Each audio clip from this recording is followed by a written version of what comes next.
Assalamualaikum warahmatullahi wabarakatuh. Kembali lagi bersama saya Alvita Arlinda yang akan memandu acara obral pada siang hari ini.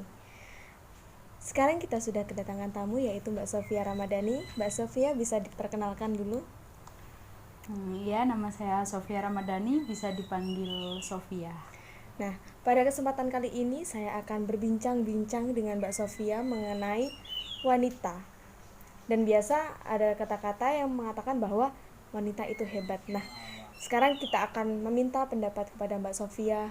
Apa sih kategori wanita yang bisa dikatakan bahwa wanita itu hebat? Nah, sekarang saya ingin bertanya kepada Mbak Sofia, wanita itu seperti apa sih kalau menurut Mbak Sofia sendiri? Ya, menurut saya sendiri, wanita itu sebutan bagi manusia yang berjenis kelamin atau bergender perempuan. Nah, pada umumnya wanita itu panggilan kepada perempuan yang memang cara berpikirnya itu udah dewasa gitu. Lalu, Kadang orang bisa menyamakan perempuan sama wanita. Nah, ya, bagi saya perempuan sama wanita itu bedanya di apa? Yaitu tadi, kalau wanita itu kan perempuan yang sudah memiliki cara pikir yang dewasa, berpikirnya dewasa gitu. Nah, sedangkan perempuan itu termasuk kategori ke usianya. oh ke usianya Iya, juga. usia anak-anak sampai remaja itu menurut saya yang tepat panggilannya perempuan gitu. Oh, jadi kesimpulannya dari Mbak Sofia itu bahwa wanita adalah seseorang yang telah memiliki cara pandang atau cara pikir yang lebih luas Iya. daripada perempuan. Jadi biasa dikatakan bahwa wanita itu adalah orang yang lebih dewasa dari perempuan. Nah, untuk pertanyaan selanjutnya yaitu kategori apa sih menurut Mbak Sofia bahwa wanita itu dikatakan wanita hebat? Banyak sih kategorinya. Yang pertama itu wanita hebat itu wanita yang mampu menyelesaikan masalahnya sendiri. Artinya gimana? Wanita itu meskipun dia dapat masalah sebesar apapun, sesulit apapun, dia mampu nyelesain masalahnya sendiri tanpa campur tangan orang lain gitu. Jadi wanita itu juga harus berusaha untuk menyelesaikan masalah. Dia itu tidak harus meminta bantuan dengan orang lain. Tapi biasanya kan ada wanita yang meminta solusi kepada orang lain. Nah, kalau hal seperti itu menurut Mbak Sofia bagaimana? Kalau kayak gitu ya, itu memang usahanya wanita itu buat nyelesain masalah. Ya nggak apa-apa minta solusi, minta pendapat, minta masukan, itu nggak apa-apa. Itu artinya usahanya dia untuk nyelesain. Jadi bukan orang lain yang nyelesain, tapi dia sendiri dengan cara meminta solusi, pendapat atau masukan gitu. Jadi tetap dia yang menyelesaikan, dia cuma minta solusi gitu aja ya. Iya. Lalu yang kedua, Yang kedua itu pekerja keras. pekerja keras ya, baik. Artinya gini, wanita kan pasti punya cita-cita, dan wajib semua wanita Indonesia, wanita dimanapun itu pasti punya cita-cita. Nah, siapa sih yang nggak kerja keras untuk gapai cita-citanya? Nah gitu, makanya wanita hebat itu wanita yang memiliki sikap pekerja keras gitu untuk gapai cita-citanya itu. Ya, jadi kalau kerja keras kita bisa ambil contoh seperti Raden Ajeng Kartini ya. Iya. Dia itu bekerja keras untuk kembali mengibarkan emansipasi wanita. Iya. Kan di zaman sekarang wanita sudah sederajat dengan seorang laki-laki. Lalu Yang ketiga itu wanita bertanggung jawab. ya, bertanggung jawab. Maksudnya bertanggung jawab tuh gini kan, wanita itu banyak diamanain sesuatu yang diamanahkan ke dia. Nah, wanita itu ya wajib bertanggung jawab. Itu sebenarnya nggak wanita aja, semua orang yang wajib tanggung jawab atas apa yang udah diamanahkan ke Seorang wanita seseorang tersebut. tersebut gitu. Artinya ya bertanggung jawab itu sih. Seperti saya ambil contoh, wanita yang bertanggung jawab itu adalah seperti ibu. Iya. Ya, benar kan? Seorang ibu harus bertanggung jawab untuk mengurusi anak-anaknya, Iya. suaminya, keluarganya. Iya. Nah, jadi bisa diambil contoh seperti itu ya, wanita yang bertanggung jawab. Iya. Dan ada lagi Mbak Sofia? Yang terakhir itu pemberani. Pemberani. Wah, jagoan ya wanita itu. Iya dong, maksudnya gini, wanita nggak berani ya nggak mampu dan wujudin cita-citanya gitu. Bukannya itu aja sih, contohnya misal gimana ya, mendapatkan sesuatu yang sulit, yang panik gitu. Nah wanita ya harus berani nyelesain itu gitu. Terus selain itu wanita hebat itu selalu mengedepankan pikiran-pikiran yang positif gitu. Agar apa? Agar ya dampaknya juga positif juga gitu.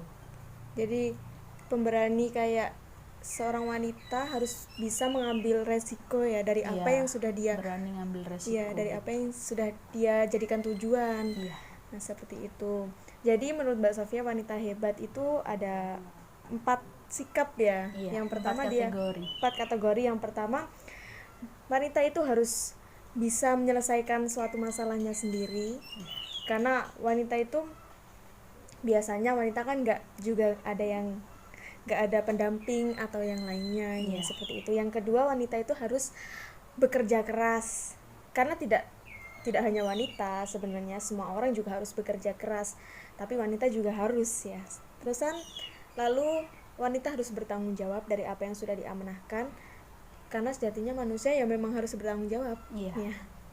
Yang keempat yaitu wanita harus pemberani ya. Iya. Nah, itu tadi kategori-kategori menurut Mbak Sofia yang dapat dikatakan sebagai wanita hebat. Iya. Selain itu sih, wanita kan memang haknya untuk dilindungi, dijaga oleh seorang laki-laki. Namun alangkah baiknya jika wanita itu bisa berdiri sendiri meskipun tanpa laki-laki gitu. Jadi wanita itu nggak bergantung gitu loh. Oh iya. Jadi bisa berdiri sendiri tanpa orang lain gitu. Itu yang dimaksud dengan wanita hebat. Sejatinya memang wanita itu harus bekerja keras untuk menggapai semua cita-citanya, ya Mbak Sofia. Iya. Namun dalam kenyataannya banyak sekali orang-orang yang tidak suka atau tidak mendukung, bahkan mencemooh seseorang ketika dia ingin berusaha lebih dari apa yang biasanya atau menggapai semua cita-citanya. Banyak sekali wanita yang berpendidikan tinggi, namun banyak juga yang mengatakan bahwa kenapa sih wanita harus sekolah tinggi-tinggi? Buat apa? Toh nantinya juga bakal jadi seorang ibu. Mungkin dia juga nggak akan kerja, ya kan? Iya. Nah, kalau menurut Mbak Sofia itu bagaimana sih omongan-omongan seperti itu? Menurut saya sih bersikap bodoh amat aja. Artinya nggak usah respon omong-omongan kayak gitu. Itu hanya sebagai penghambat. Sebenarnya receh banget sih kayak gitu. Karena apa? Mereka nggak ada di posisi kita, jadi seenaknya sendiri kalau ngomong. Jadi intinya gini, nggak usah menganggap, nggak usah respon omong-omongan yang kayak gitu. Itu malah menjadi penghambat usaha kita, penghambat cita-cita kita gitu. Mereka kebanyakan sih orang kayak gitu punya mulut tapi nggak punya otak. Gitu sih. Kenapa kok Mbak Sofia mengatakan demikian, bahwa mereka punya mulut namun tidak memiliki otak? Itu kenapa? Ya karena mereka omong seasal omongnya mereka aja, seasal ngucap gitu loh, tanpa berpikir oh ini kira-kira menyakiti nggak ya, ini kira-kira jadi beban nggak ya. Kan mereka nggak berpikir kayak gitu. Jadi otaknya nggak buat pikir, cuma pakai mulut aja gitu. Nah memang semua wanita itu nantinya akan jadi ibu, jadi istri. Namun apa salahnya jika mereka jadi ibu, jadi istri yang cerdas? Nah, katanya tadi mereka nggak akan kerja, tapi banyak di Indonesia, banyak nggak, jangankan seluas di daerah rumah saya juga banyak yang jadi istri, jadi ibu, bahkan anaknya juga masih kecil-kecil gitu juga kerja, banyak sih. Kerjanya juga berpendidikan gitu loh. Jadi ya nggak ada salahnya kalau orang yang udah berumah tangga jadi ibu itu bekerja nggak ada salahnya. Toh juga emansipasi wanita kan sekarang udah meluas, udah Iya. tinggi, jadi gimana ya, Wanita tidak harus di rumah gitu iya. ya. Bahkan kalau menurut saya sendiri, wanita yang di rumah artinya jadi ibu rumah tangga aja itu bukan wanita hebat. Kenapa bisa Mbak Sofia bilang seperti itu? Karena kalau menurut saya wanita hebat itu dia nggak hanya berfokus pada satu hal. Artinya kalau misal jadi ibu rumah tangga, dia nggak jadi ibu aja. Kalau wanita hebat itu selain dia jadi ibu rumah tangga, dia juga sebagai wanita karir gitu. Oh, jadi persepsinya dari Mbak Sofia seperti itu ya. Iya. Jadi intinya sikap yang dapat kita lakukan ketika banyak omongan di luar sana tentang seorang wanita yang berpendidikan lebih tinggi atau yang lainnya, kita bisa bersikap bodoh amat. Karena apa? Kita yang ngejalanin bukan mereka. Mereka nggak tahu usaha kita dan mereka nggak tahu bagaimana sih tantangan dan hambatan yang udah kita rasakan dari awal sampai sekarang. Kok mereka enaknya bilang seperti itu ya. Dan bisa jadi omongan seperti itu menjadi motivasi bagi kita sendiri. Betul. Dan itu juga banyak sih orang-orang yang yang sukses di luaran sana kan juga banyak yang mengatakan bahwa omongan orang lain juga menjadi motivasi bagi dia untuk Iya. lebih sukses, lebih berkembang gitu ya. Iya. Ya. Nah, kalau wanita hebat ya kayak gitu, omongan negatif, omongan yang remeh, mencemooh kayak gitu dijadikan sebagai motivasi atau pendorong, bahkan menjadi motivator yang kuat juga sih. Gitu. Jadi mengambil hal-hal positifnya aja. Untuk apa? Untuk mewujudkan semua cita-citanya. Karena wanita hebat itu banyak sekali cita-cita. Siapa sih sosok wanita hebat yang Mbak Sofia idolakan? Sosok wanita hebat yang saya idolakan itu ibu saya. Ini sedikit cerita tentang kehidupan saya ya. Ibu saya itu single parent. Beliau ditinggal ayah saya sejak saya umur 2 tahun. Jadi selama saya umur 2 tahun sampai sekarang umur 18 tahun, beliau yang membesarkan saya sendiri, tanpa seorang suami, tanpa seorang ayah bagi saya. Itu menurut saya sudah cukup hebat. Nah, yang hebatnya lagi, beliau sanggup menyekolahkan saya sampai ke jenjang perguruan tinggi. Nah, itu yang membuat saya itu kagum Ya, dengan dan menganggap bahwa beliau memang wanita hebat gitu. Karena apa? Karena menurut saya ibu saya juga mampu menyelesaikan semua masalah, semua problem di kehidupannya gitu loh. Jadi ya itu wanita yang saya idolakan adalah ibu saya sendiri. Tuh. Ya, jadi wanita yang diidolakan oleh Mbak Sofia itu adalah wanita yang memang dia itu bisa bekerja sendiri. Iya. Dia memang berusaha keras untuk bisa menyekolahkan anaknya mungkin ya, atau memberikan kehidupan yang layak untuk anak-anaknya. Karena banyak sekali di Indonesia juga ibu-ibu yang single parent seperti itu ya Mbak Sofia.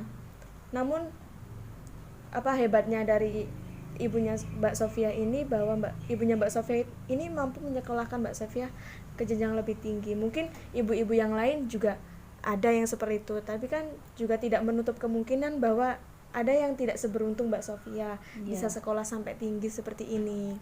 Jadi memang betul sosok wanita hebat itu berada di sekeliling kita sendiri sebenarnya. Karena apa? Karena seorang ibu itu menjadi madrasah atau sekolah pertama bagi anaknya bahkan sampai seterusnya gitu. Nah, setiap anak yang lahir itu berhak lahir dari rahim ibu yang cerdas. Kenapa demikian? Ya karena apa?